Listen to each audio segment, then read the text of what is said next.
Hello everyone, welcome to ज्ञानी engineer. इस video में मैं चैप्टर 5 के एग्जाम्पल नंबर फर्स्ट और सेकंड को सॉल्व करने वाला हूँ। इससे पिछले के वीडियो में मैंने चैप्टर 5 का जो इंट्रोडक्शन था उससे रिलेटेड मैंने वीडियो बनाया है। अगर आपने नहीं देखा है तो उसको पहले देख लें, फिर आपको ये समझने में आसानी होगा। तो चलिए चलते हैं। आपका एग्जाम्पल नंबर जो फर्स्ट है, एग्जाम्पल के क्वेश्चन सॉल्व करने से पहले थोड़ा सा मैं ओवरव्यू बता दे रहा हूँ। मैंने बताया था स्टैंडर्ड, अगर मैं लिखना चाहूँ कि जो अर्थमेटिक प्रोग्रेशन होता है वो कैसे होता है, तो मैं चाहूँ तो A1 A2 A3 A4 A5 dash dash dash dash and AN ऐसे ही आगे चलते जाएगा, जिसमें हमारा A1 होता है first term, A2 second term, A3 third term, fourth term, fifth term, ये nth टर्म होता है। ऐसा आगे बढ़ते जाता है। लेकिन अगर हम चाहें तो फर्स्ट टर्म जो हमारा A1 होता है उसको हम सिर्फ A लिख सकते हैं, A, और इसको A2 लिख सकते हैं, A3 A4 dash dash dash AN। आगे आपको समझ आएगा कि मैंने इसको सिर्फ A क्यों लिया है। मैंने आपको जनरल फॉर्म ऑफ AP बताया था। जनरल फॉर्म ऑफ AP मैंने आपको बताया था कि A1 होता है, फिर अगर A1 में हम प्लस D कर देते हैं, फिर उसमें क्या करते हैं A1 प्लस 2D कर देते हैं, देन A1 प्लस 3D कर देते हैं, ऐसे आगे बढ़ते जाता है।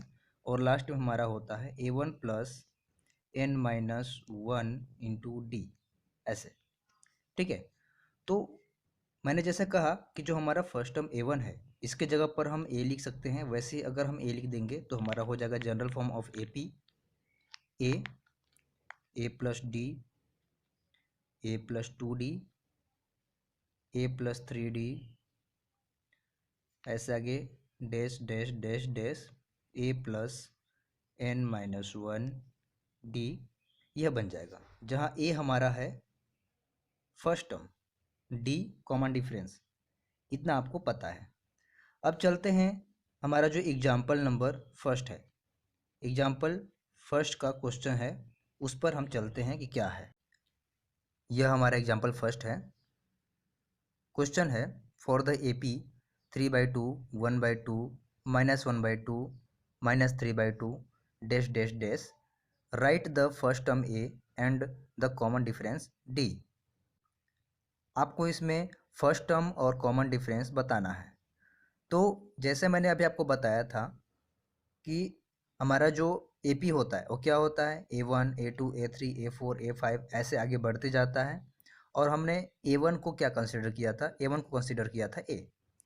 तो हमारा जो सबसे फर्स्ट में आता है वो हमारा A होता है। इसका मतलब अगर आप इस सीक्वेंस को देखोगे, इस सीरीज को देखोगे, तो सबसे फर्स्ट में क्या आ रहा है 3/2। तो क्या हम जो हमारा फर्स्ट टर्म है A, उसका वैल्यू 3/2 लिख सकते हैं? लिख सकते हैं। हमारा जो A का वैल्यू है 3/2 है, फर्स्ट टर्म है ये वाला हमारा, यह हमारा है फर्स्ट टर्म। हमने जो हमें फर्स्ट में पूछा था उसका हमने आंसर लाया। अब हमारे पास सेकंड क्वेश्चन है। सेकंड क्वेश्चन इसमें है कॉमन डिफरेंस D। तो आपको पता होगा कॉमन डिफरेंस D क्या होता है। मैंने इससे पहले वीडियो में बताया है कि दो कंटिन्यू नंबर्स होता है, दो कंजिक्यूटिव नंबर्स होता है, उसका जो डिफरेंस होता है वही हमारा कॉमन डिफरेंस कहलाता है। अगर हम इसको इसको लेके चलें, इसका डिफरेंस निकालेंगे तो जो आंसर आएगा हमारा कॉमन डिफरेंस होगा। अगर इन दोनों को लेके चलेंगे तो इन दोनों का डिफरेंस जो होगा हमारा कॉमन डिफरेंस। ऐसे ही इसमें भी हमारा जो डिफरेंस आएगा वो हमारा कॉमन डिफरेंस वैल्यू D होगा। अगर हम देखेंगे तो कॉमन डिफरेंस क्या हो रहा है यहाँ पर, देखिए common difference D equal to, यहाँ से देखेंगे क्या हो जाएगा। अगर हम इन दोनों को लेके चलते हैं तो हो रहा है 1/2 -3/2। इसको आगे सॉल्व करेंगे तो दोनों का डिनोमिनेटर सेम है, तो हम 2 ले लेंगे। ऊपर में 1 - 3 कर रहे हैं, और आगे आप 1 में से 3 माइनस करोगे तो -2 आंसर आता है, डिवाइड बाई 2। अब दोनों को कैंसिल करोगे, 2 × 1 = 2, तो -1 आंसर आ रहा है। इसका मतलब जो हमारा कॉमन डिफरेंस है डी का वैल्यू है -1 आ रहा है। अगर आप 3/2 में -1 करोगे तो 1/2 आएगा। अगर 1/2 में -1 करोगे तो -1/2 आएगा। क्लियर है? यह हमारे फर्स्ट टर्म और कॉमन डिफरेंस का आंसर आ चुका है। ठीक है, तो यह हमारा एग्जाम्पल नंबर फर्स्ट सॉल्व हो चुका है।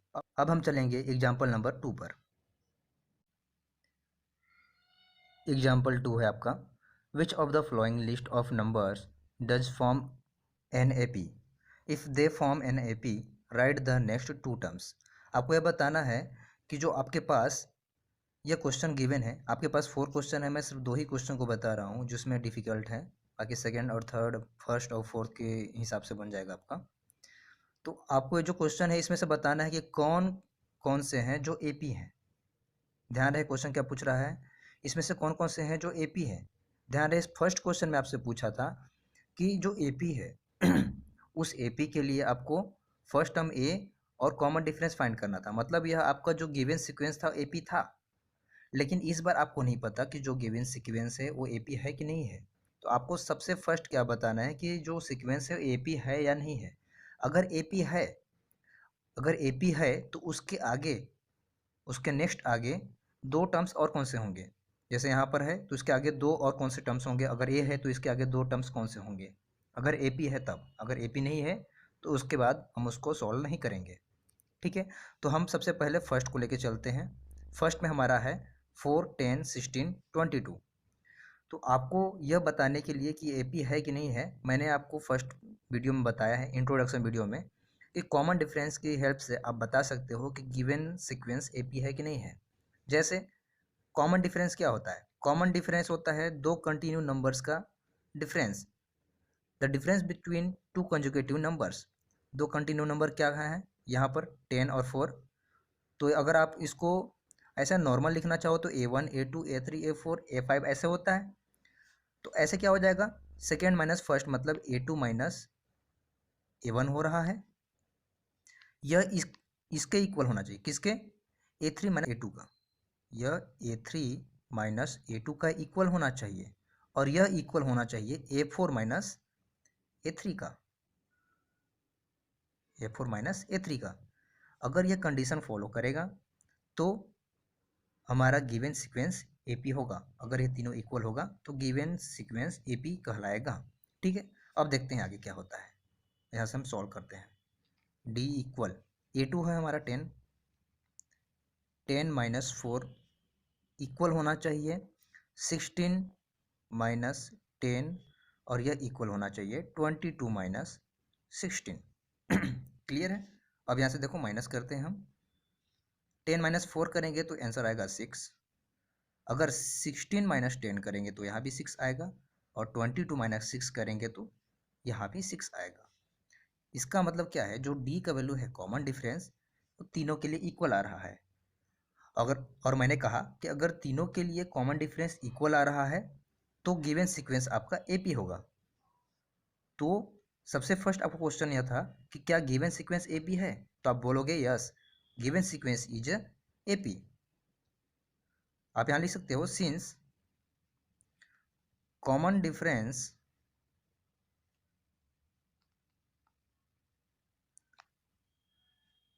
is same, so given sequence